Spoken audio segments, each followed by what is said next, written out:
كتير مننا بيحب يقرأ بقصر المنفصل. طيب يتعين عليه الاتيان بإيه؟ طبعا بداية هنقصر المنفصل ونوسط المتصل.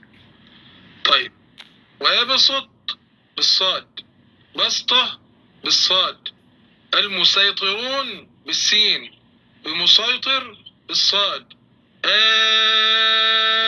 الذكرين بالإبدال، يلهث ذلك، ويا بني اركب معنا الإضغام، ياسين والقرآن، ونون والقلم الإظهار، عوجا وأخواتها السكت، عين التوسط، ما لك لا تأمن الإشمام، فرق التفخيم، ضعف وضعف الفتح، آتان وقفا الحذف، سلاسل وقفا الحذف، التكبير إما عدم التكبير أو التكبير لأواخر سور الختم.